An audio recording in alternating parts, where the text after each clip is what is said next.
سلام علیکم ګرانو دوستانو. نن به زه تاسو ته د افغانستان لوبغاړي وښیم کوم به چې آیلینډ سره دغه 53 اوریزې لوبې چې کومې ترسره کیږي همدغه میاشته کې دغه کې به لوبې ترسره کیږي. ماته یو چا دغه لیست رالیږلی نو 90 کسانو لیست یې رالیږلی ده، خو په دغه کې د حیرانېدلو خبره دا ده چې شهزاد محمدي دغه لیست ما چې کله وکته د شهزاد محمدي نوم په دغه لیست کې نه و.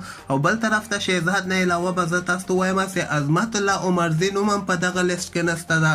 عظمت الله عمرزي چې نن سبا د افغانستان کې د عظمت الله عمرزي غوندې یعنی بهترینه الراونډر بیخي تاسو پیدا کولی نه سئ، او ماته هم کوم بل عظمت الله عمرزي نه علاوه بل داسې الراونډر هم راته نه ښکاري. او بل طرف ته که موږ وګورو کریم جنت، ګلبدین نایب، سمیع الله شینواری، دوی بیا هم په دغه لیست کې شامل سوي دي، او افسر زاده هم په دغه لیست کې شامل سوی دی. افسر زاده چې تاسو خپله د ده شرمونه به خبر هم یاستئ.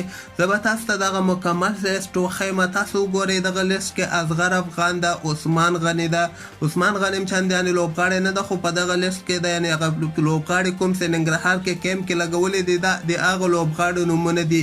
بل طرف ته رحمان الله ګربز ده دوی کې، او دې نه علاوه اکرم علي خیل ده، افسر زاده ده، کریم جنت ده، ګلبدین نایب ده، سمیع الله شینواری ده، رحمت شاه ده، درویش رسولی ده، حمزه هوتک ده. حمزه هوتک هم په دغه لیست کې اچول سوی. فضل حق ده ورکې، زاهد شیرزاد ده، فرهاد مومند ده، ابراهیم رحیم زیده، عبدالله عادل ده، یمین احمد زیده، حشمت الله شهیدی ده او نجیب زدران ده.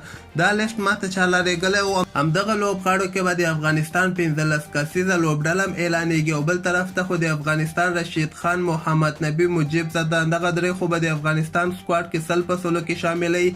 او دې نه علاوه دغه نور لوبغاړي چې کوم دی وایي دغه لیست کې به دغه لیست نه به دغه نور لوبغاړي اعلانیږي. او زه به تاسو ته وایم چې د افغانستان لوبډله به سبا ته د هفتې په ورځ باندې که خیر د افغانستان کرکټ بورډ له طرف نه اعلان سي، نو دا به سبا ته 100 په 100 کې معلومه سي چې آیا افغانستان کرکټ بورډ واقعا شهزاد محمدي د افغانستان ملي ټیم نه رخصت کړی ده. که چیرته شهزاد مکمل رخصت کړی نو بیا تاسو پوه شئ چې افغانستان کال 2023 کې چې کوم ورلډ کپ هندوستان کې ترسره کیږي هغه ذهن کې نیولی او هماغه ورلډ کپ لپاره افغانستان ټیم جوړوي. او تاسو په نظر باندې چې د شهزاد محمدي په نن سبا وخت کې د افغانستان ملي ټیم کې ځای جوړیږي او که نه جوړیږي لاندې په کمنټ کې ولیکئ.